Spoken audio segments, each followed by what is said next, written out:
Once the judge has been shopped, that judge issues a nationwide injunction against Trump, exerting power they don't have and usurping the power of the president, demolishing the separation of power.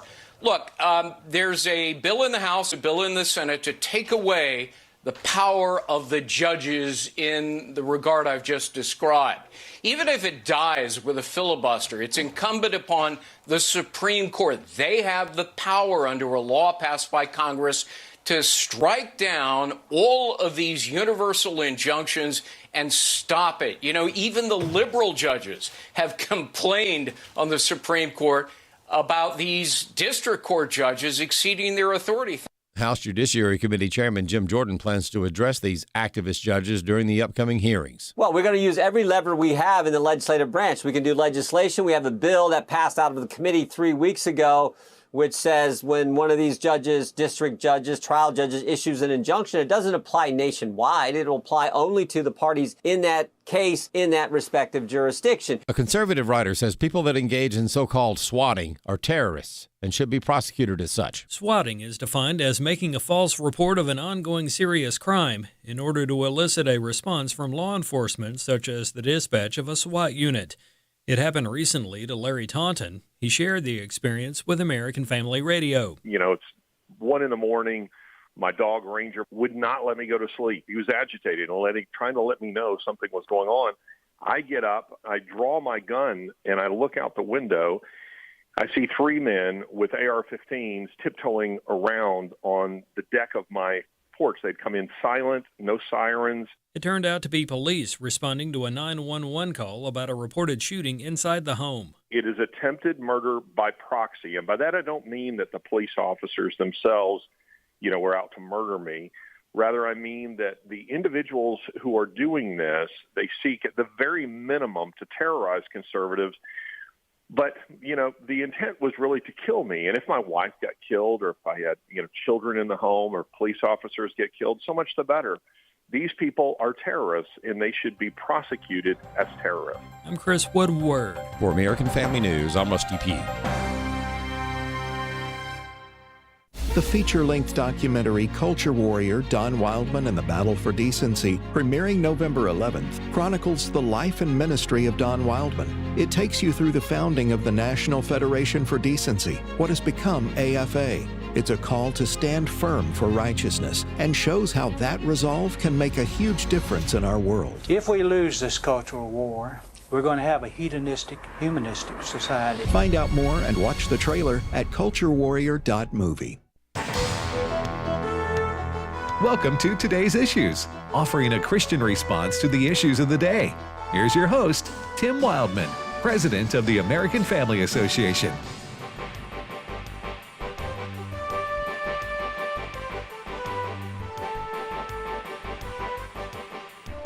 Hey, good morning, everybody, and welcome to Today's Issues on the American Family Radio Network for this Monday, March the 31st, 2025.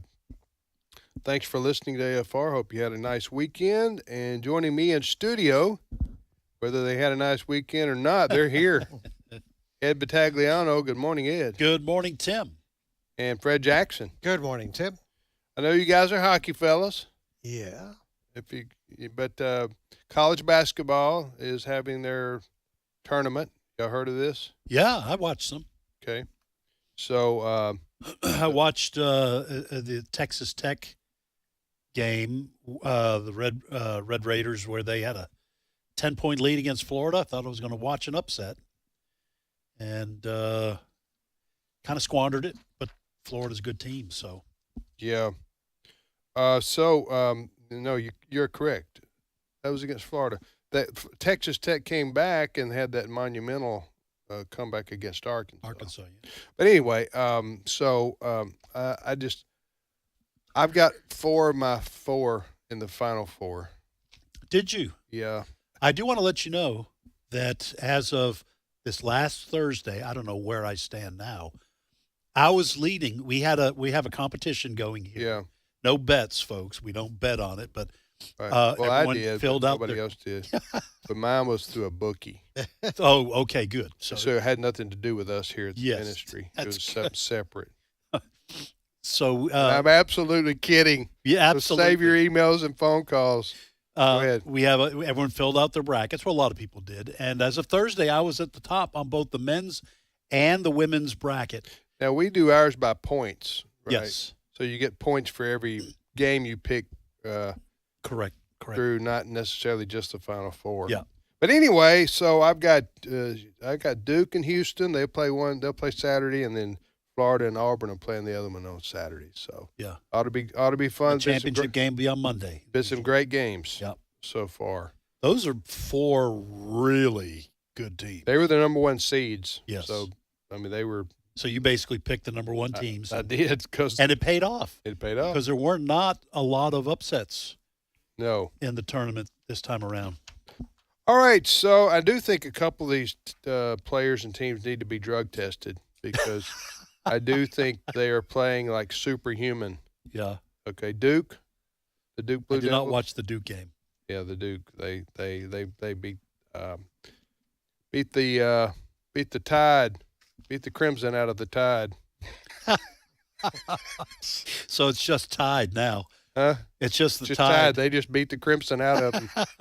Hey, Alabama had a great season. Yeah. As did Tennessee and the other teams that made it to the Sweet 16 and the final Elite 8, but only 4 teams remain: Florida, Auburn, Duke, and Houston. All right, Fred, good morning to you, my friend. Good morning. Well, we are watching the aftermath of an absolutely huge earthquake in Myanmar. Now, if you don't know where that is, Myanmar is in the northern Indian Ocean off the Bay of Bengal on the eastern shore.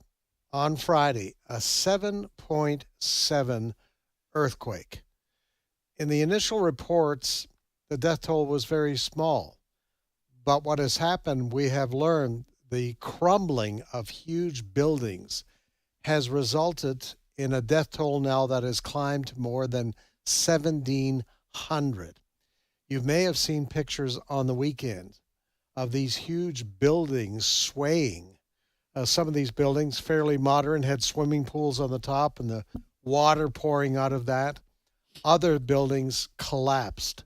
And in parts of Myanmar, certainly the Muslim population is big. They were having Ramadan services. In over 60 mosques were either destroyed. Over 700 who were attending services in these mosques were killed. And it's not over yet. They have a lot of buildings that are completely collapsed that they're still trying to, and this is, it goes very slowly. We've seen this before in earthquakes.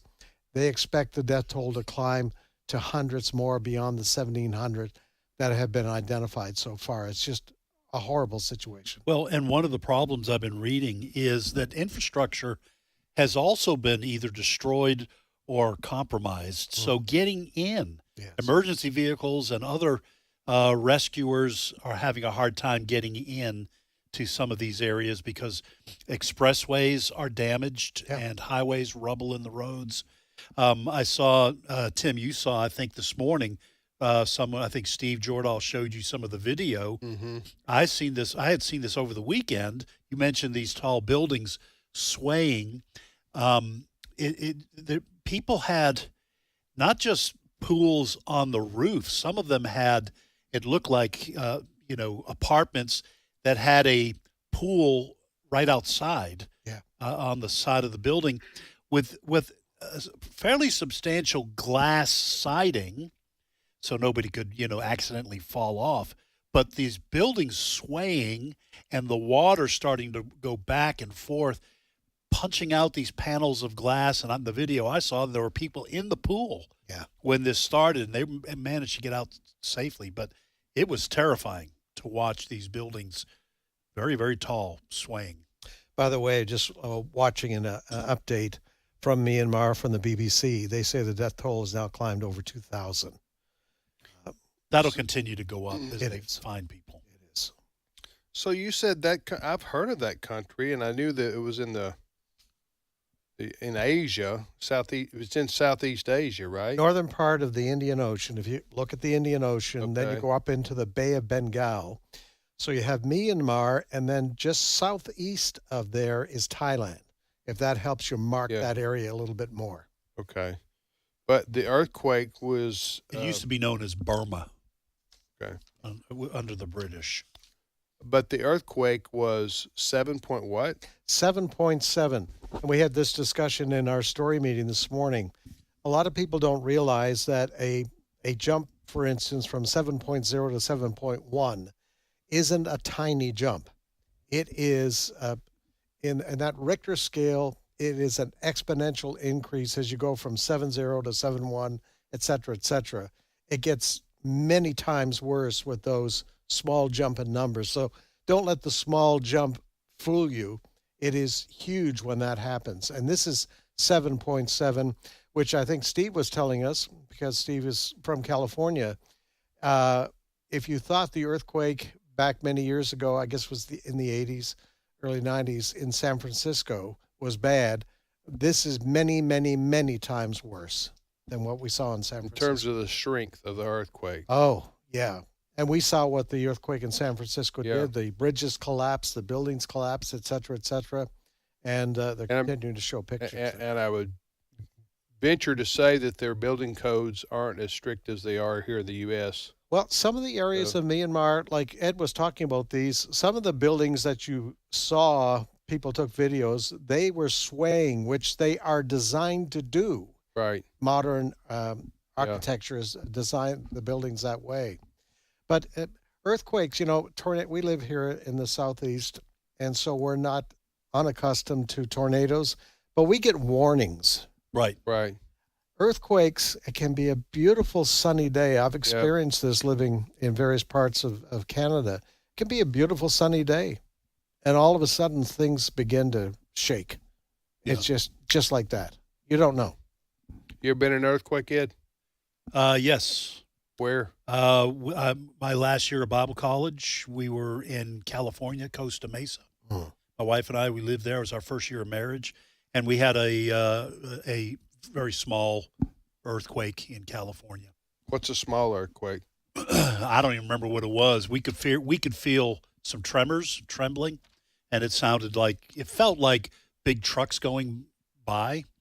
But in fact, I wasn't even sure it was an earthquake. But then on the news later on, it was small. I don't remember the size of it, but the biggest one I experienced was actually in New Brunswick, Canada, and it was the middle of the night, 2 or 3 o'clock in the morning, and stars were all out. It was a beautiful night. Yeah, and we were sound asleep in bed, and it felt like somebody picked up our building and threw it up against a cement wall. Wow. It just rumbled and then slam. And it was so bad that our first daughter was in a crib. It moved her crib right across the whole room. It was that strong. Good grief. So that's one we remembered. Yeah. We really did. I only remember feeling one that was like when I was like 10 years old or something like that. Well, getting whippings from your dad doesn't count. Yeah, well, as an earthquake. It was my own personal earthquake. I'll tell you that. Here in Mississippi? Yeah, and this would have been, as I say, probably in the early 70s. I don't remember exactly what year, but it was a earthquake enough to feel it. And the dishes were rattling in the cupboard. And it only lasted a few seconds, but I think it had to do with that New Madrid fault. Yeah. New Madrid, some people call it New Madrid fault that comes down to us in Mississippi from like Illinois and Missouri and up in there, down through there. But yeah, it was just a few seconds, but it was, if you've never felt an earthquake, it was really a, sort of, whoa, Yeah, it's like now. do I have an inner ear? Do I have an inner ear infection or what? What's Right. going on here? Right. Anyway, go ahead. No, I was just going to say the one that I experienced was really basically just tremors. But people who've been in like you, Fred. Now you weren't standing when it happened, but people who are standing, they just describe it as just the strangest, most frightening feeling because we're all used to standing on solid ground and making your decision they talk about fight or flight, but what do you do if the ground's shaking, if the ground's moving? Yeah, like you said, with tornadoes, for example, I mean, you get warnings, right? Typically. Same with hurricanes. You know it's coming. But with earthquakes, it's like you're helpless. Yeah. So, I mean, you don't know when it's going to strike, and then where you're going to be, and what's going to fall from the. Right. You're going to be inside a building if the building falls down, or what? Or up 30 floors. Yeah, 30 floors. Yeah. All right, next story, Fred. Well, normally special elections, off-year elections, don't draw a lot of attention, but tomorrow is Election Day, and people are watching two different states in particular, Florida and Wisconsin. In Florida, it has to do with two open congressional seats, the 6th District, which is in the Daytona Beach area, which is the district that was held by Michael Walz, who stepped aside to be President Trump's national security advisor. And the other one, that District 1, is up in the panhandle of Florida. That's the Matt Gaetz one. And of those two, the Matt Gaetz one is said to be fairly secure for the Republicans. And in both cases, in 24, the last presidential election, both districts, Republicans won handily. Democrats are focusing on District 6, the Florida's 6th congressional district, the one held by Michael Walz up until he resigned to become national security advisor. The Democrats have spent, close to $10 million in that district alone. They are hopeful they can win that, possibly, if that was to happen, or they're going to believe it's a victory if they come close. In other words, that margin of victory from 24 is lessened. And I guess the attention's being paid more so on these districts because the Republican majority in the House is so small. In fact, to that point, New York Republican Elise Stefanik, who President Trump had chosen to be his nomination for the U.S. ambassador to the UN, on Friday, President Trump announced he was withdrawing that nomination. And the reason being is that cushion for the Republicans in the House is so small that they want to keep Stefanik there for now, and they're waiting to see what happens in Florida. But Democrats are fairly confident they're going to do at least much better than they did in 24, and perhaps they're hoping in that 6th district to actually win it, take it from the Republicans. Because the Republicans have a 218 to 213 margin in the House of Representatives. That is. And the problem is, if you lose 3 seats, you don't have to lose 5. All you got to do is lose 3 on the Republican side. Then the Democrats take over. They have the Speaker of the House. They decide on. They run the different. I don't receive that. Well, I'm just explaining why President Trump is taking such a cautious approach prior to the election. Yeah. With Elise Stefanik, you don't want her seat going up for a special election as she takes over at the UN. I'm sure he'll reward her once they get past this with some other, maybe put her in the UN or some other seat afterwards. But so is President Trump going to run a third time?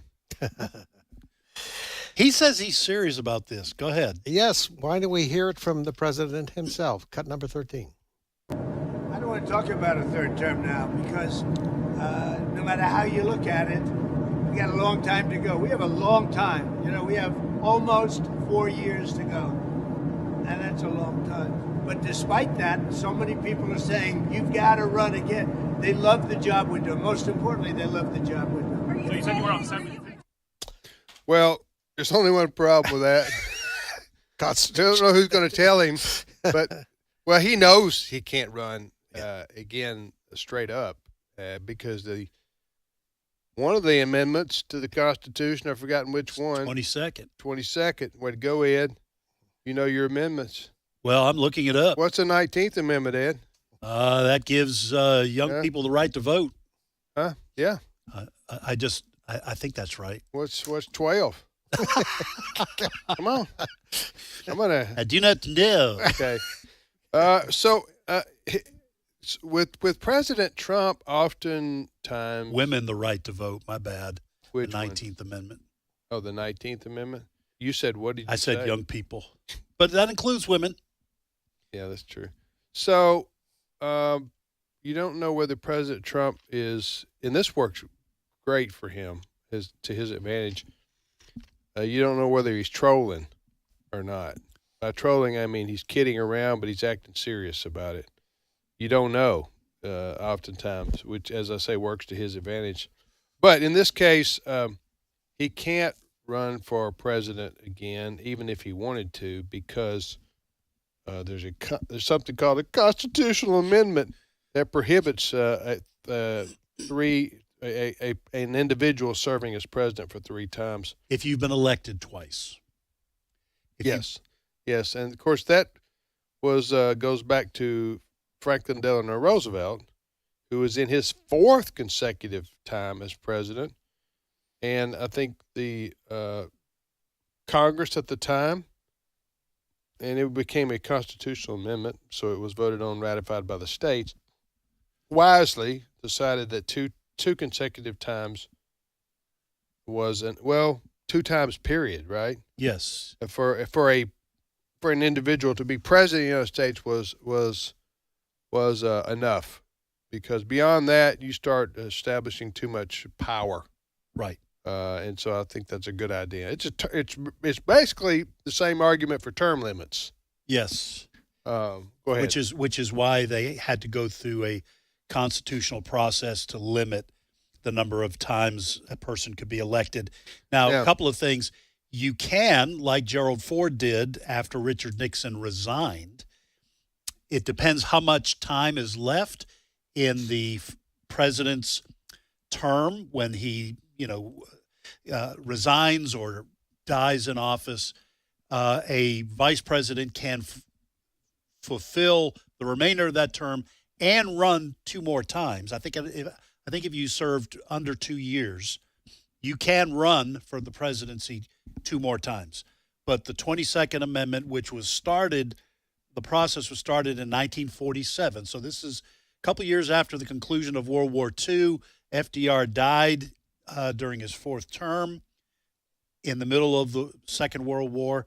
And the process, I'm looking here, was finished. State legislatures ratified it in 1951. So that was obviously in response to the fact that FDR had won President 4 times. President Trump had a unique idea here. He had a way around this. Yeah. He said that do we have this? Okay. He said that J.D. Vance, his VP, could run, right, be elected, and then turn the reins back over to him. No, he can't do that. So President Trump, and again, it's sometimes it is hard to know if he's trolling. Right. I don't think he is, but you never can tell. He may be the most mischievous man who's ever been in office. Well, Allison, my wife, said, you don't want to know why the left calls him a wannabe dictator? Yeah.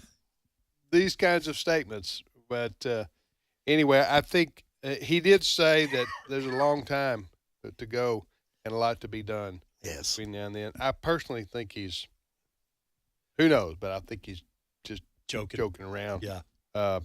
But anyway, and he knows this kind of thing drives the left. Oh, it lights him off like right, an and M80. And he enjoys that. Yeah, he enjoys watching them. Yes, falling over themselves, set themselves on fire, yes, so to speak, politically. All right, you're listening to today's issues on the American Family Radio Network. Tim, Ed, and Fred. I tell you what, let's go ahead and take our break a little early. And then Fred will, what's our next topic after we come back, Fred? Well, the other big vote people are watching tomorrow is the Wisconsin Supreme Court, because it does have national implications. Okay, and we'll talk about that and other topics when we get back from this time out. Yes, I'm using a basketball metaphor to describe our break right here. We're going to take a fast break. See what I did there? Yes, I like it. I'm just taking this stuff off the top of my head right now. Well, And come back with a full court press. absolutely. And that's from the hockey guy. Right. So we will be back, and I'll shoot. Trying to think of another one. Yeah, I'm trying to think of another one, but the time's running. Hear the music? Yes. Time's running. The pressure's on. The time's running out on him. The shot clock's running out. Be back.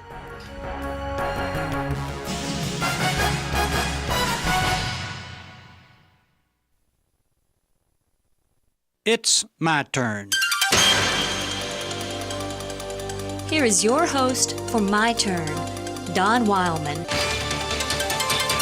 In the book of Psalms, there's one short verse that says, "Great is our Lord and abundant in power." Back in the second half of the 19th century, there was a soldier by the name of Lew Wallace. He was a general for the Union forces during the war between the states. Lew Wallace was also a lawyer and a statesman of some note. He served as governor of the New Mexico Territory from 1878 until 1881, and as a minister to Turkey from 1881 to 1885. Like many others, Lew Wallace found that as a grown man he had no religious beliefs. He often thought about this, especially when he was around some others who were strong in their belief. He even talked to Robert Ingersoll, the well-known atheist, for hours at one time. Ingersoll tried to prove to Wallace that the Bible was an unworthy book. Following a visit with some friends, Wallace spent some time in deep thought about what the friends had discussed: God, Christ, the Bible, etc. Somehow Wallace had felt left out in the conversation, and the reason was simple. He knew very little about the subjects. Following that conversation, Wallace made up his mind to write a book about what his friends had been talking about. The reason he decided to write a book was that he might make an in-depth study of the Bible. You see, he knew that unless he had some primary reason to study the Bible, that his study would be haphazard and would soon end. So for the next several years, Lew Wallace spent what time he could reading and studying the Bible. He read books related to the Bible, books that put light and understanding on the Bible. He also read books that shed light on the times during which certain events in the Bible took place. In fact, for more than 7 years, Lew Wallace worked on his book. He developed his theme around the life of Christ. Since he knew hardly anything about the Nazarene, he made Christ the secondary figure in the story, kept him in the background. It was while he was serving as governor of the New Mexico Territory that Wallace put the finishing touches on the book. It wasn't a pleasant time to write for the governor, especially since his life had been threatened by none other than Billy the Kid himself. Soon the book was finished. It was to become one of the most famous books ever written. Wallace named it Ben-Hur. It was translated into several languages. In 1927, it was made into a motion picture. In 1959, it was reshot, this time into one of the most spectacular motion pictures made up to that date. The book Ben-Hur still enjoys good sales even today. But the most important thing about this story is that Lew Wallace, the unbeliever, became Lew Wallace, the believer, because of the research on the book Ben-Hur. Many indeed are the paths the Nazarene uses to speak to us. This has been My Turn with Don Wildmon, a production of the American Family Association. For he has rescued us from the dominion of darkness and brought us into the kingdom of the Son he loves. Colossians 1:13. American Family Radio. This is today's issues. Email your comments to comments@afr.net. Past broadcasts of today's issues are available for listening and viewing in the archive at afr.net. Now, back to more of today's issues.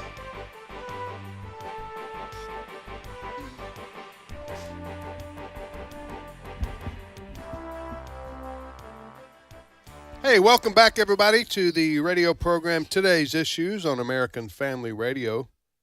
I'm Tim Wildmon with Ed Battagliano and Fred Jackson, and as always, we thank you for listening to American Family Radio on this Monday, March the 31st. So what happens tomorrow, Ed? Tomorrow's, you talking about the special elections? Yeah, but other things that happen tomorrow. Oh, because it's April. Yeah, some pranks. April Fools. People are gonna be fooled, even though everybody knows it's April 1. A lot of people are gonna fall for something. You know what's strange about April Fool's Day is that sometimes weird things happen and people go, "Wait a second, that's right. Is this because it's April Fool's?" Yeah, right. But because weird stuff does sometimes happen. But yeah, tomorrow's April 1st, so beware. All right, Fred, what's the next story? Well, just before the break, we talked about the other place as far as voting tomorrow that's getting a lot of attention is the vote for the control of the Wisconsin Supreme Court. The Wisconsin Supreme Court has 7 positions. Tomorrow will determine whether the control of that court, it's 4-3 split, the control of the court goes to a conservative or to a liberal Democrat. To that point, the absentee ballots cast already is up 54% compared to 2023. Tens of millions of dollars are being spent in this. Elon Musk, for example, he is very involved. In fact, he was speaking at rallies there this weekend really the conservatives understand that if this court control falls to a Democrat, it is going to have an impact, for instance, on abortion laws. A liberal will take the state even further to the left on basically open abortions. But the reason this is important nationally is if it falls to a liberal, a Democrat, control of the court, the big thing is going to be redistricting. Yes. That's what conservatives, Republicans are very worried about, because there is a belief that that court will give in to the demands of the left there to redistrict, and it means Republicans could lose at least 2 seats in the House if a liberal gets that election. And that is why I think Musk himself has spent about $20 million in this. Out of the $100 million that has been spent by both sides. Out of the $100 million that's been spent. Musk was there this weekend, and there was a court battle over it. Musk, in order to try to generate even more interest in this, was giving away 2 checks, $1 million each, to 2 individual voters. Too late? No. Get in on that? Sorry, Tim. He's already given them out. He's already given them out. Oh, okay. The Democrats went to court saying this is illegal, but the courts did not take that up because these people were given, apparently, I'm told, the report is, they were given the $1 million checks after they voted. So it's not buying votes. He wasn't buying votes. But he is there just to, Musk has been there, like I say, he was speaking at rallies on the weekend, just trying to charge people up to get out and showed up at one of the rallies in a cheese hat. Yes, he did. Cheese heads. Yes, he did. And anyway, so we're certainly going to be watching this tomorrow, and we'll be here to give you the results on Wednesday. What do you think Elon Musk's motivation is in getting so involved in politics and government and being so public about it? I think, now, of course, I don't know the man, but I think he really does love the country. I think he honestly sees the dangerous path we were on and still are in a lot of ways in terms of the woke agenda and the cultural Marxism. And I believe he understands correctly that this is a life and death struggle for the Republic, this era that we are in, that this must shift back to the Constitution and to morality. He is, by all indications, is not a Christian man, but he does understand that the wackiness and the moral subjectivity that's on the left is destructive. So that's what I think motivates him. Otherwise, the guy's a billionaire, owns multiple companies. He doesn't need this aggravation. Right. I mean, he's got plenty on his plate, but I think he understands that if this country goes down, then smart people like himself who can help humanity will be relegated to where all people go when a socialist government takes over, and that's the gulag. So I agree. He has a, and I've heard him talk about this some. He has an understanding that the Democrat Party, as it exists today, of far left socialistic mentality controlling it, that they are a threat to the free enterprise system, to freedom, right. to liberty in many ways, and ingenuity will be threatened. And so that's why he feels strongly about this. Yes, and he can make a case for it. I've heard him talk about it, and so that's the What do you guys make associated with this? Have you guys been seeing all these videos of these Tesla cars being vandalized around the country? Yep. Yeah. By these unhinged lefties. Yeah. One of them last night was it was a guy on a four-wheeler, and he looks like, to me, he weighs 400 pounds, and he just gets his four-wheeler and he just revs it up and he slams it into a Tesla car. I don't know, but anyway, trying to make a dent in the.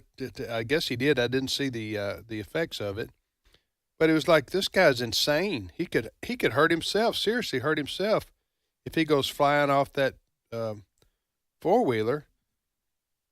And this woman you saw her interviewed, right? Oh yeah. This woman who owned it comes out and discovers her car's been vandalized. And anyway, go ahead. She's not necessarily I saw her interviewed on the weekend. She's not necessarily an Elon Musk fan or votes Republican. She just happened to own a Tesla vehicle. Right. She was in shopping. Right. And this guy is ramming the back of her Tesla. Over $1,000 damage this guy caused. Right. But now he got arrested, though, right? He got arrested, and our Attorney General is saying she's going to go after these people, especially these Tesla dealerships. They are being bombed. The cars in the lot are being bombed with Molotov cocktails. It's nuts. Well, there's a Tesla takedown protest, and I'm not sure when this happens. Maybe it's today. But organizers are naming it. This is a story from San Francisco, ABC News there. It was Saturday. It was Saturday? Yeah. Okay. So they had a one-day Tesla takedown national protest. They called it the biggest day of action yet. And the protests are going on outside Tesla showrooms, including multiple in the Bay Area. So that's the San Francisco ABC affiliate story that I'm reading.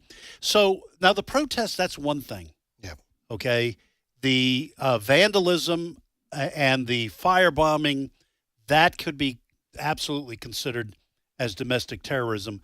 However, the point I wanted to make is this is being organized by someone. Oh, yes. Who's organizing this? I'm not trying to get conspiracy-minded here, but somebody's organizing this, and you have to ask why. Why Tesla? It's obviously connected to Elon Musk and DOGE, the Department of Government Efficiency. What is it that they do not like about that? I guess it's just the ever-expanding state and the administrative state. You think it's organized? Well, this says. Oh no, that is. Yes. Yeah. You're talking about this day of protest or whatever. Right. What do they call it? Take down Tesla takedown. Global Day of Action, and it's Tesla dealerships in Europe too. Yeah, it's not just the United States. Yes, but these individual attacks, which are almost daily, that are videotaped against vandalizing Tesla automobiles, which the people have nothing to do with. All they do on a car, Right. they may but these unhinged lefties just can't help themselves. They've got to just ram a Tesla or key one. One fellow the other day, they caught him at a resort somewhere in New England, I think it was, and he was keying the Tesla car, and they caught him on videotape. And they said, "Hey, do you know how this?" The police said, "Do you know how this happened? This keying incident over here?" And he said, "No, I don't know how that happened." And it was him? It was him. They said, "Well, we got you on videotape." So, well, yeah, these Teslas all have motion sensitive video cameras. When someone approaches a Tesla, the video kicks on. That's why they're all being videotaped doing this. Now, these individuals, I see your point with the point you were making. This isn't part of any organized effort. These are just crazies. Yeah. I've seen videos, one with a woman with a kid in the back, and this man, full-grown man, drives up next to her at a stoplight, starts yelling at her. I didn't turn the sound on because I don't want to hear this guy swearing. I'm sure he was. And then as she drives away, when the light turns, he keeps following her and catching up to her just to scream at her. These people are unhinged. As if she has something to do with Elon Musk or what's happening in Washington, D.C. or anything like that. And this guy pulled out a gun in this one video I saw. Pointed a gun. It was in the holster still, but he pointed a gun, and I just thought, these people they're crazies. Mm-hmm. Mm-hmm. All right. Well, you're listening to today's issues on American Family Radio. Next story. Well, it is related to what we're talking about. There was a bombing this weekend at the headquarters, the Republican headquarters in New Mexico. You may have seen the pictures of this. The front door is just blown apart. Now, what I want to play for you first is a speech from a Democrat member of Congress from New Mexico, Teresa Leisure Fernandez. What we're going to hear is a speech she gave recently at a rally on how to fight Elon Musk, including to agitate. It's one of the words she used, agitate. All right? So let's have a listen to what she had to say. Cut number 3.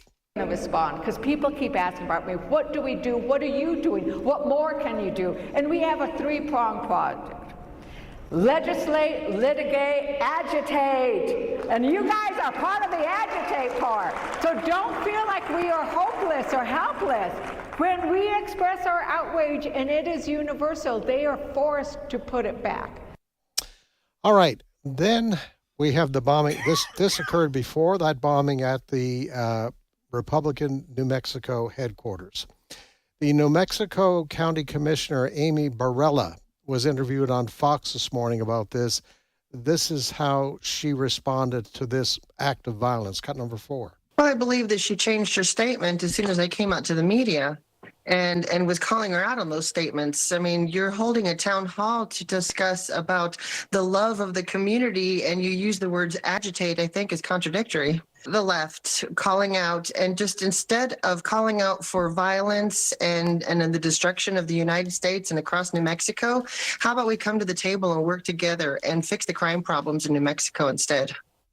Yeah, what she's referring to there is that Congresswoman Fernandez, after the bombing, said, I didn't mean anything violence by when I used the term agitate. It had nothing to do, and I certainly condemn this kind of activity. But it's just a demonstration of what is going on out there. I think, Tim, you asked the question, why are people doing these things? Why are people attacking Tesla dealerships? It is just that they hate conservative values. They hate Donald Trump so much that they are willing to do these things. They want disruption. They want chaos because they believe that will help them win the next election. And I'll tell you something else. It's becoming clear to me that the left has been the primary beneficiary of all this money flowing out of D.C. It goes to leftist groups. Yep. It goes to almost people exclusively. Yes. And listen, I know there are people who need federal assistance in terms of welfare and the various facets of that. There are people who need that. But there are a lot of people who are getting money for nothing. Social Security numbers of children. We've all done these stories where they were getting loans during COVID, all this money flowing out, and there are people who don't want to see that gravy train stopped. I've been watching videos on X of these young people posting videos. Who's going to pay for my college now? Who's going to pay for this? Who's going to pay for that? And they are angry at Elon Musk because Doge is finding the waste of government money that's being spent, and they're primarily the beneficiaries of it. And listen, we either find out now where government waste is going on, or we wait for the country to go bankrupt. Yeah. And then everybody's cut off. And so this is the kind of pain that we see being visited on people who have been getting money from the government for free, air quotes here, because it's coming out of tax dollars. But I think that's what's driving some of this rage too. No doubt about it. It's just, and what, remember the left described Elon Musk, the Doge team, Elon Musk and his kids. Well, last week, Brett Baer at Fox interviewed Elon Musk with his team. They are not kids. They are CEOs of companies. Right. They know businesses. They know where waste is. And what they're finding is scary. Here's what's scary. It's been going on for years. It was going on under Republican presidents. And the unbelievable, the huge number of, for instance, people collecting Social Security who, if you look at their records of their birth dates, are 120, 130, 140 years old. Right. Obviously, there's fraud going on there. And other things. I mean, they're going to look at the Pentagon. Today, I think it is, they're visiting the CIA, the Doge team, to see if there's waste there. And it really gets me. They talk about, you hear Democrats responding. They say, look, these poor veterans of Veteran Affairs are losing their jobs. And this agency over here, all these thousands of people losing their jobs. These same Democrats never complained when Joe Biden shut down the Keystone Pipeline. Right. And 10,000 pipeline workers were thrown out of work. These same Democrats didn't complain when Joe Biden put 8,000 members of our military out of work because they wouldn't take a shot. So they're not really concerned about these people. Right. This is a convenient instrument to try to beat the Trump administration with. This is not a principled stand. No, not at all. When you're 120 years old, I don't even think you know whether or not the Social Security check is, you know what I'm saying? Yeah. Is made it to your mailbox or not when you're 120. Just as long as I get my tapioca, I'm good to go. What is that, like a yogurt or something? No, tapioca, it's pudding. Oh, if I'm 120 years old, that's almost double what I am now. That's all I have teeth for. Is pudding. That's what I'm saying. Okay, I'm not trying to insult that. I don't think any of our listeners are 120 years old. I think everybody understands that. Yeah. Yeah. That's all my stomach can take. I understand. I can't take spicy spaghetti sauce anymore. No, I just need my tapioca. You get past 100. Huh? All right, next story, Fred. By the way, I am getting to the age where that kind of comment is not as funny as it used to be. Right. There's some truth there. Yeah, truth hurts. Truth hurts. All right, go ahead. I'm sorry. All right. A busy week. Tomorrow we have these special elections, the Wisconsin Supreme Court election. But on Wednesday is Trump's what he's calling Liberation Day. That's when these tariffs begin to kick in. And there's a lot of talk about the ramifications of all of that. Here's what the President Trump had to say himself about these tariffs. And he's talking about perhaps there's room for kinder tariffs. Cut number 10. The tariffs will be far more generous than those countries were to us, meaning they will be kinder than those countries were to the United States of America over the decades. Kinder tariffs. Even if they're slapped on. Slapped tariffs on. Gentler, kinder tariffs. Yes. That's what George Bush did, right? Kinder, gentler. Gentler America. Listen, he is right that some of these tariffs on certain products for United States products going to other countries are 200 and something percent. I mean, it's been crazy what the U.S. has put up with over the years, and President Trump is trying to level the playing field some. And, man, the pushback has been tremendous from some of these other countries. And I'll give it to Trump. This man has a backbone of solid steel. Mm-hmm. Okay, he doesn't flinch. He doesn't waver when he gets some blowback. Like a lot of politicians, they wither under the winds of complaint and criticism, but not this guy. This guy is he's just got a backbone of solid steel. I've really never seen anything like it. He is so focused and so determined. This is what he wants to do. I'm going to be honest. I think he's only half joking about a third term. I do think he is mischievous, and he's probably partially trolling.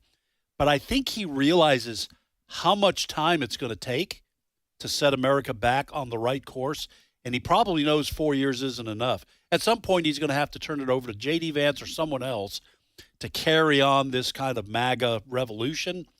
But he's an extraordinary individual, and that's all I'll say about that, because he just won't blink. No, I thought he would have blinked. I'll be honest. I thought he would have blinked on some of this tariff language, but he's going ahead with it. Yeah. I think a lot of people aren't aware of, and you alluded to it a minute ago, Ed, of how this country has succumbed to the tariffs from other countries, tariffs that Canadians have put on the Americans, trying to ship, whether it's milk or other products, into Canada because they want to protect their industry. Right. What Trump is just basically saying, he's talked a lot about reciprocal tariffs. Whatever you're doing to us, we're going to do to you. Yeah. But the media is only doing the cry of the other side in all of this. You know, you talk about Donald Trump. It's absolutely amazing, everything that's going on. And he's facing this judicial challenges to everything that he wants to do. And to that end, the Republicans are about to introduce a bill, probably this week, to try to restrict these rogue federal judges, cut number 5. Well, we're going to use every lever we have in the legislative branch. We can do legislation. We have a bill that passed out of the committee 3 weeks ago, which says when one of these judges, district judges, trial judges, issues an injunction, it doesn't apply nationwide. It'll apply only to the parties in that case in that respective jurisdiction. Yeah, and that's all. A lot of people are talking about that.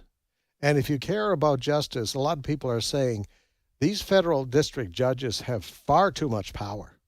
And, of course, what's happened is the Democrats, and we've talked about this before, simply go shopping. The ACLU, right. The Democrats, they just go shopping from a judge that was appointed by Obama, Barack Obama, or by Biden, or by Bill Clinton. Well, I think something that a lot of Americans don't understand is that the federal court system that we have right now, with district judges, appellate judges, the next level up, and then the Supreme Court, that was created by Congress. Mm-hmm. The Constitution gives Congress the authority to create the federal court system. And who was this, by the way, that we just heard? Jim Jordan. Jim Jordan, okay. What he is suggesting is that Congress rein in these district judges according to its constitutional power. Now, that seems like it would have to be a bill that would have to pass both houses of Congress. The president would certainly sign it. And I'm not sure it probably would be subjected to a filibuster in the Senate and probably wouldn't pass. But it is the kind of thing that Congress can do. Yeah. And they say, and so the law would then be a federal district judge can rule, and it applies, an injunction only applies in his or her district, not nationwide. Because to your point, Fred, you have these federal district court judges who are stopping what the executive branch is doing with a nationwide injunction. Mm-hmm. And that cannot be what Congress originally intended.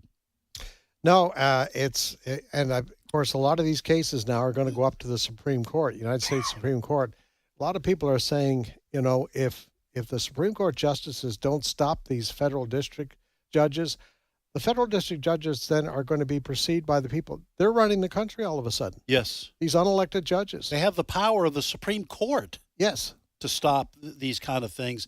I certainly hope John Roberts and the Supreme Court will shut this down.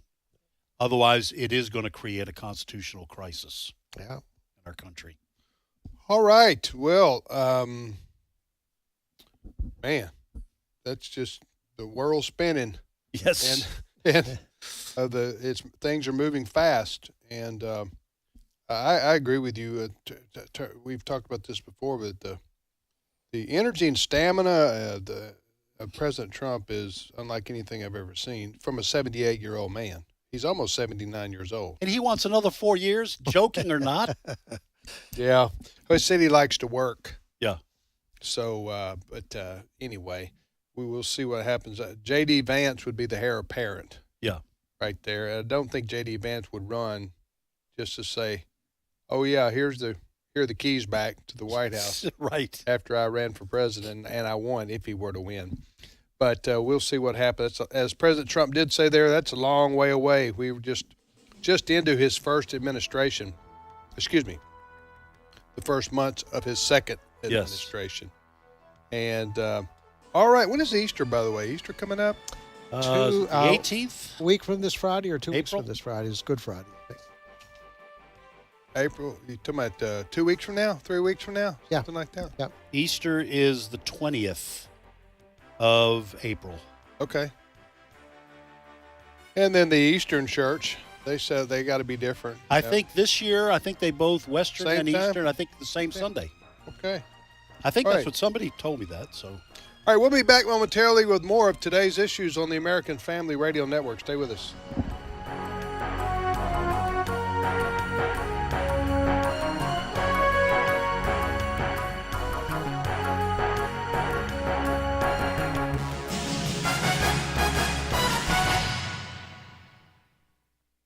The views and opinions expressed in this broadcast may not necessarily reflect those of the American Family Association or American Family Radio. Faith, family, freedom. American Family Radio. How do you choose to stay informed? Sure, you can find all kinds of sources for information and commentary, but when you want them from a Christian perspective, turn to The Stand. Whether you choose to read the online blog or get the print version delivered to your mailbox, you can rest assured you'll receive factual news and biblically sound commentary. Find out more today at afa.net/The Stand. This is American Family Radio, a listener-supported ministry of the American Family Association.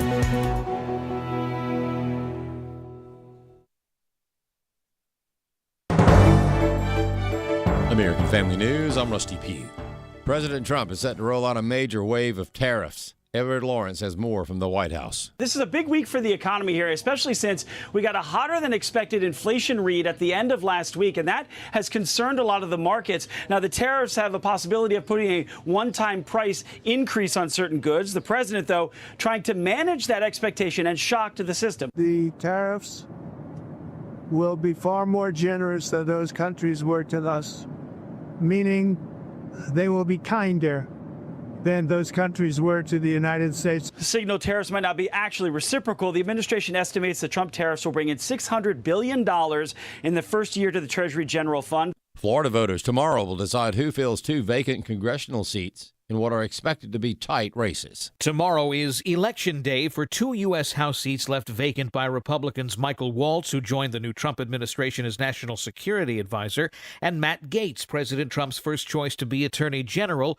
who withdrew in the midst of an ethics investigation. Democrats are hopeful they can flip the seats. Randy Fine is the Republican running in Waltz's old district. It's the crux of our campaign, to make people understand that the Trump agenda is on the line. Speaking on Fox and Friends, the Republican majority in the House would be thinner if they were to lose either or both seats. 2 other seats left vacant by Democrats who died this month will be filled later this year. In Miami, Eben Brown, Fox News.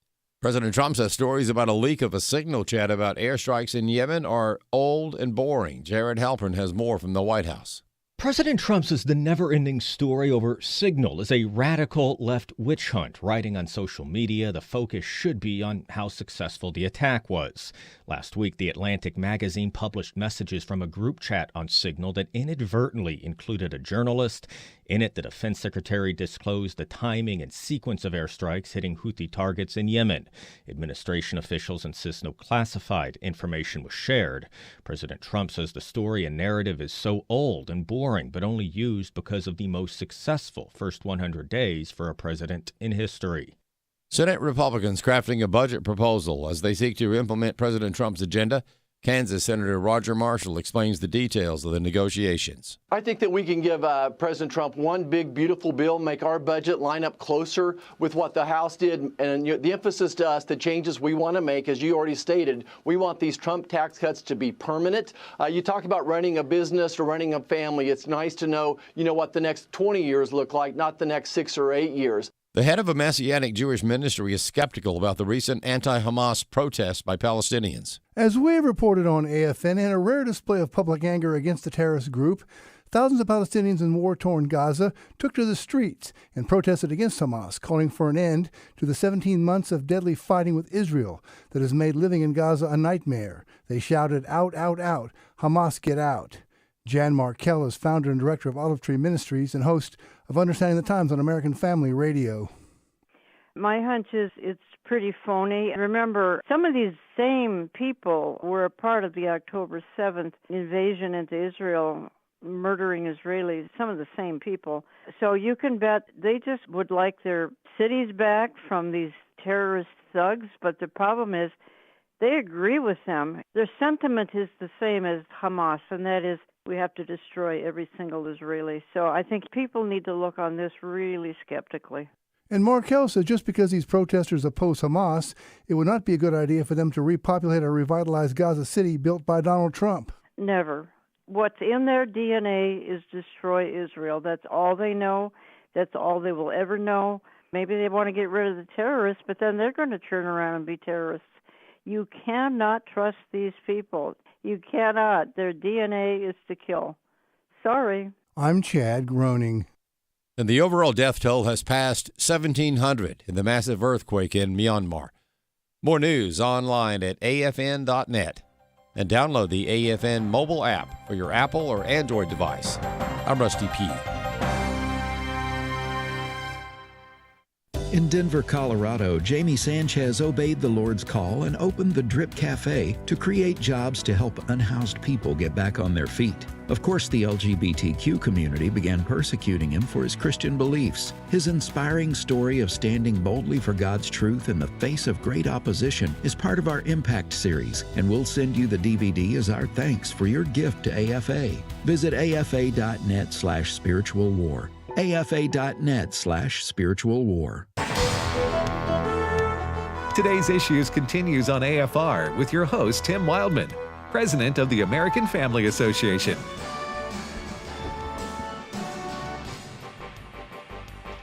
Hey, welcome back, everybody, to the last 25 minutes of the show today. Today's Issues on the American Family Radio Network. Tim, Ed, and now Steve Paisley Jordahl joins us. Good morning, Steve. Good morning, everybody.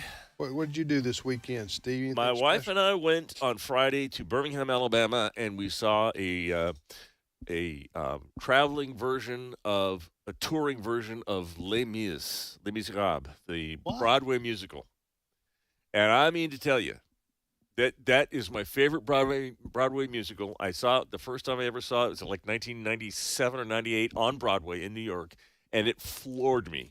And this Friday, no less inspiring. This was such a great story. You know what? Good music. I will also say this. People have become so used to seeing things on screens. Uh-huh.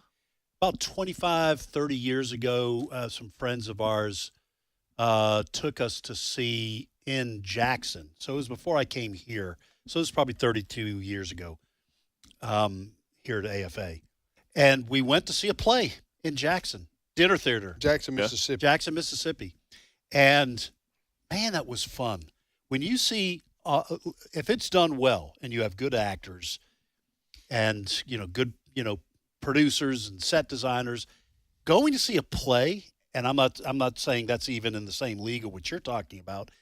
It is such a totally different experience. It is so much fun. To go see something like that that's not on a screen. And this is fun, but the sets, they're like 3-story sets that appear out of nowhere. They just slide on, and all of a sudden you're in a town square, and they slide on another one. You're in the backyard of another house, and I mean, it's just like so. It's amazing. It's a Broadway play that's on in New York City. It's not on in New York City anymore. What they do is they usually traveling. Yeah, what the producers do is they do their New York City stint for as long as it ran, and this one ran forever. And then they put a touring cast and a version together, and they go around and do. This was a huge theater in Birmingham. Was this the play about the French Revolution? It was set in the French Revolution, yes. It was about a prison convict. It's a play about justice versus grace. Grace, yeah.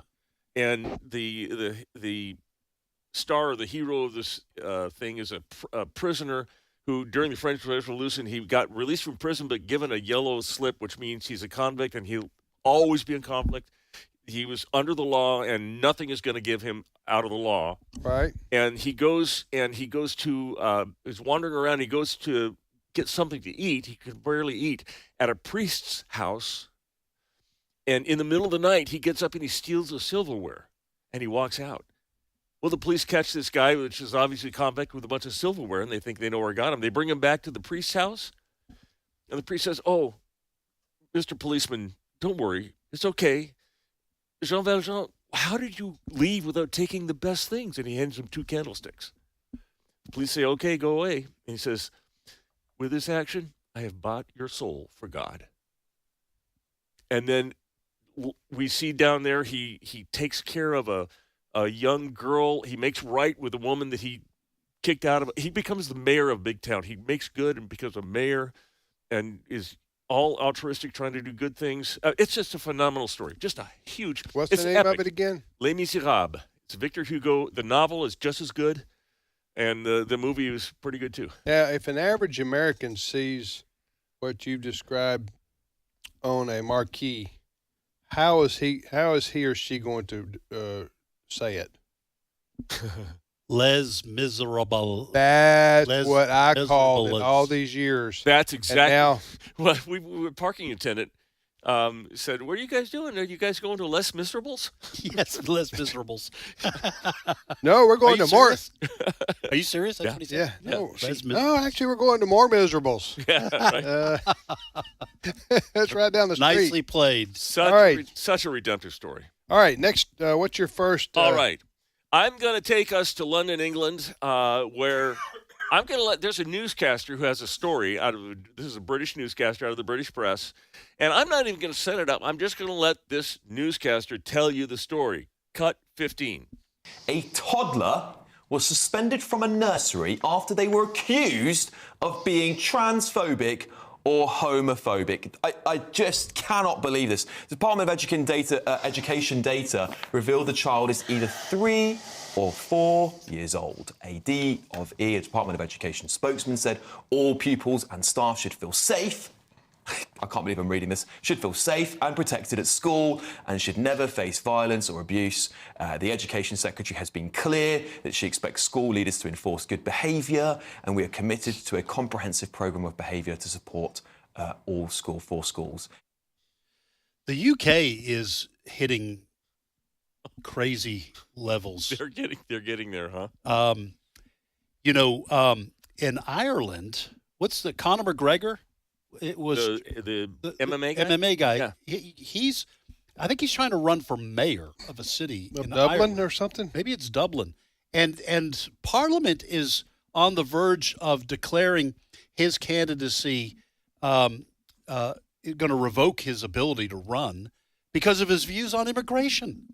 Because Conor McGregor is about He's legal the Donald Trump Yeah. of Ireland. And so and it looks like Parliament's on the verge of saying, no, you can't even run for mayor because your views are illegitimate views. And then a toddler kicked out of nursery after being accused of being transphobic. I don't know what the toddler could have done that was possibly transphobic. But along the same lines, the number one conservative populist candidate in the French country, Marine Le Pen, a court has sentenced her to for 2 years, and let's see, I got the and she's fined, and she's gonna be in jail for 2 years. And it's another one of those lawfare things like they did with Donald Trump. They concocted some charges. Right. I'm gonna be talking with Jenna Ellis about this in a little after. Listen, if Donald Trump had not won in 2024, we'd be heading towards this. Yeah. What we're talking about, and I guess Europe is going to have to burn before they wake up, because I'm seeing pictures, London, Paris. I saw photographs over the weekend in Italy of Muslims taking up entire streets and marketplaces and doing their prayers. Mm-hmm. This is going to end very badly for Europe, with that continent being burned to the ground, and there's going to be civil war, and it's a disaster waiting to happen. Y'all know that I spent some time with my parents on the mission field and Madagascar. Madagascar, and we spent a year in France learning French, and I was about 9 years old, but I still picked up on the conversations they were having. And even in 1969, the story was that the church in Europe was gone. It was asleep. It was irrelevant. And all this time, I don't think it's ever really come out of it. And to your point about Muslims in England, next story. Did any of you guys, Brent, maybe you have daughters? Did any of you go down the trail of using these American Girl dolls? You know what that is? Yes, I do. And I think my daughter had one. I think my granddaughter has a couple. Basically, they're very popular. Yeah, they were, or maybe they still are. Basically, they're little dolls, and they come with a storybook, and there's one from the Revolution, and there's one from different periods of time. My daughter, who's now in her mid-30s, Right. she had them back in. Right. Yeah. Very popular, tea sets, the whole bit. Right. Well, I want you to hear the latest from American Girls doll, cut 14. All sorts of foods during Eid al-Fitr.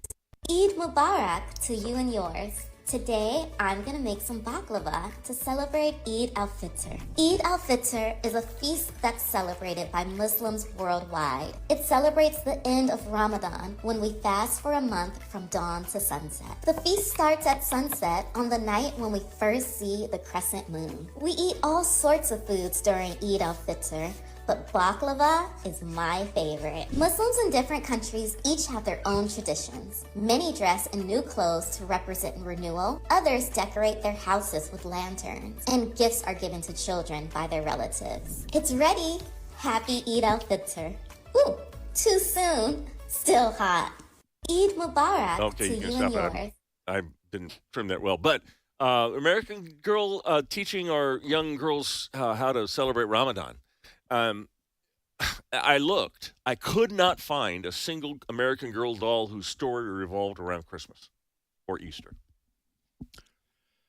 Look, I try to bend over backwards to respect all religions. And by that, I mean the fact that people do believe different things about God. Okay? I don't respect their actual views because I'm a Christian.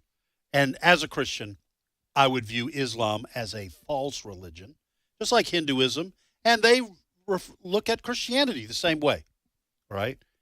But this is I don't understand the mindset of members of the West, people of the West, from a Christian heritage. I do not understand why they are bending over backwards to welcome and support a religion that wants to overthrow the very values and democratic and Republican systems that undergird Western civilization. I tell you what they're going to say. They're going to say not all Muslims are like that. But Islam is. I'll tell you what the real Islam reason is. teaches though. it. Huh? I'll tell you what the real teaches it. Huh? I'll tell you 2 real reasons. Yeah, that's what they're going to say. You're right, Tim. The real reasons are, number one, they think the West is corrupt and they want to destroy the West. This is what the whole left part of the Democrat Party is doing. They want socialism. They want to tear down. You took like the Antifa people and everything. They want to tear it down and then rebuild it in a different image. Yeah. The other reason that it works is because they're demonic. Yeah. Yes. Well, we're going to get into different teachings of religion right now, which Christianity teaches false religions are demonic. Now, as far as the American Girl company is concerned, I don't know if they released a statement on this. My guess is they're just sort of into PC and political correctness, and they're wanting to demonstrate that by having this Virtue signal. Yeah, virtue signaling for the Muslims and their holiday of Ramadan. But yeah, the American Girl, I don't know if they still are, but they were hugely popular there for about 20 years. They're dolls. Is what they are. They're dolls, and they've crafted a narrative around each doll, which the child learns about history or whatever. So Islam and Islamic leaders, and to your point, Tim, yes, probably most Muslims don't buy into what these Muslim leaders are teaching. Okay, but or what the religion itself technically or legalistically, yes, is the right word, but letter of the law teaches. Yeah. Yes, but Muslim leaders they are planning to and are using the freedom of religion that exists in Western countries to eventually lead to a takeover of the political system, and then freedom of religion will disappear. That is the plan out of their own mouths. Islamic leaders worldwide, that is their plan. They are using the freedoms granted in the West to eventually get rid of religious freedom when they politically take over. Unless something drastically changes, Europe will fall to Islam in the next 50 years. Maybe sooner. Yes. Just by the sheer numbers, because the Muslims from North Africa and the Middle East have immigrated into European countries. I've mentioned this before. Europeans are not having children. Native Europeans I'm talking about are not having children. Their birth rate is like 1, not even replacement. No. And so the Muslims, on the other hand, are having 4, 5, 6 kids. Well, how long does that take you? Right. You do that math. How long does that generations. take? That's it. Couple generations. Well, the Muslims are already 10% of France. 10% of France are Muslims. You get to 20, 25, 30, they will overthrow the potentially. Now, it would depend on whether those Muslims are what you would call fundamentalist, or whether they're secularist. In other words, they don't really follow the Islamic religion, and they like European Western values. Yeah. Go ahead. The mayor of London is Muslim, right? And he got there because London has a huge Muslim population, so and they didn't overthrow anything except with the vote. This is a known strategy of the Muslim faith, and it's called jihad. Not all jihad is violent. This is the jihad by population, like by family. You take over a country with numbers, and they don't have to necessarily blow things up if they elect the right people. And then we're seeing in Minnesota, other places, these no-go zones where they're actually living under Sharia law. Yeah, but why is the West? Why are so many leaders in the West fooled by this? That's what I don't understand. Is it just? It's hard for me to put it into words. Why don't they see the danger? Because, did I interrupt you? No, that's the question. Because they have a greater fear of being called a racist or an Islamophobe than they do of acknowledging and looking truthfully at what the teaching is of Islam is with respect to taking over regions or areas or other lands. I mean, that has to be the answer. They would say, "Oh, you guys are overstating it." They're not going to take over. They want to integrate.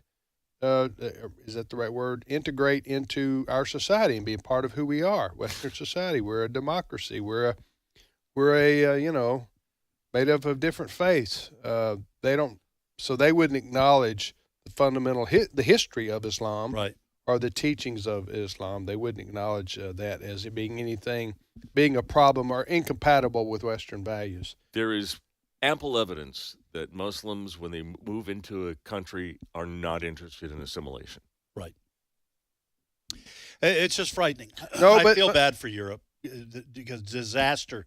We have our own disasters looming, but nothing like what's looming for Europe. But the question that this is a sociological. This is a sociological. Yeah, that. It's that. Classroom discussion. Yeah. Okay, but it does merit discussion because it is happening at a very fast rate, especially in Europe. And I would say, do most of the people who are immigrating to Europe, which would be considered the Christian land, I know historically, right? Okay, I know that Europe is not Christian any longer to a large extent in terms of active people participating in church and things of that nature. But the history of Europe is Christian. If you were to ask anybody, what is the history? But my question would be: are these immigrants who are coming from the Middle East and coming from North Africa in particular into Europe, are they trying to escape oppression and poverty themselves caused by turmoil or religious factions fighting each other, and they really do want to just, they're trying to escape so that they can live in peace, or they can have the chance of prosperity, or are they coming to take over the land eventually? I think and make it like the Middle East and make it like North Africa. I'd say just initially it's probably 80-20, 80% wanting to come to escape the turmoil, right? 20% coming because they're on jihad. But once that 80% gets set up in their cities, and I forget, I think it's a half dozen cities in the UK, the mayors are Muslim. Yeah. Okay? And so once they get established, they go, you know what? We're Muslims, and we're going to do what Muslims do. And now we can make Christian worship illegal. Yes, and they're going to hear imams preaching in mosques who are saying, if you're going to be a true Muslim, right, you've got to do X, Y, and Z. Right. And everybody's going to be hearing the calls to prayer from my goodness. Yeah. It's really, I'm just saying, it's just stunning. I know we need to move on. It's just stunning that so many Christians fought to keep Europe free from invasion by armies and navies from Muslim leaders, and now they're just opening the doors, letting them walk in. Yeah. It's crazy. You're listening to Today's Issues on American Family Radio. Thanks for listening to AFR. Tim, Ed, and Steve. Go ahead, Steve. Let's do something more positive, shall we? Okay. Amen. All right. I want to introduce you to Lex Rennick and Lex Rennick and her husband Nick Rennick. He owes me $7. Well, wasn't he the villain in the Superman? He was Lex Luthor. Lex Rennick. So Lex was born a woman, and she lived as a transgender. She decided she was transgender, so she lived like a man for 14 years. During that time, she met Nick, who was a man identifying as gay. This does get confusing. It does. Stick with so us. A woman, transgender, pretending to be a man, marries a gay man, pretending to be a gay man. And for 14 years, they lived this life. And then they found Christ. And I want to let you hear from Lex. This is a story that this is a great story, and we listen to. You got it? Cut whatever it is. Ideology away from our children.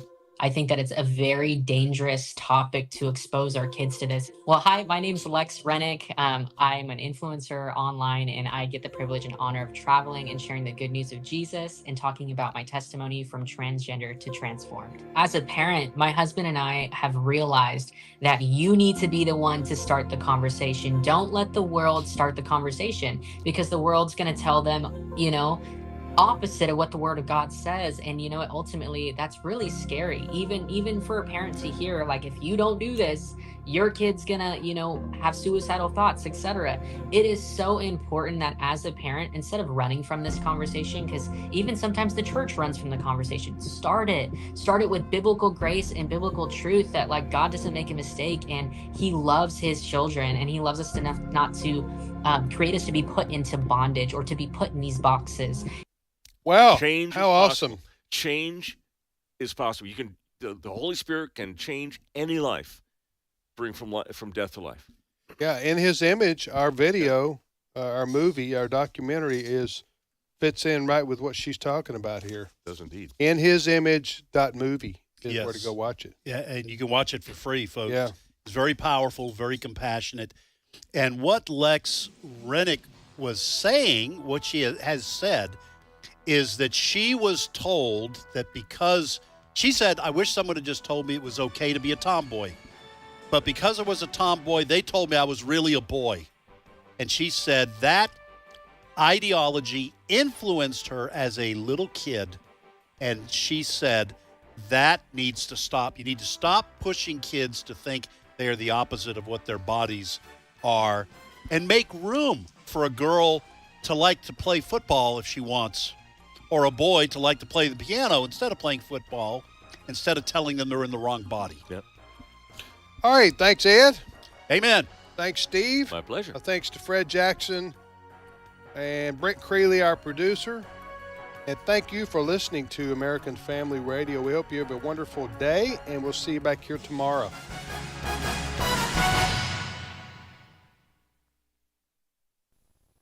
Hello, this is Tim Wildmon, president of American Family Association and American Family Radio. Hey, we've got some very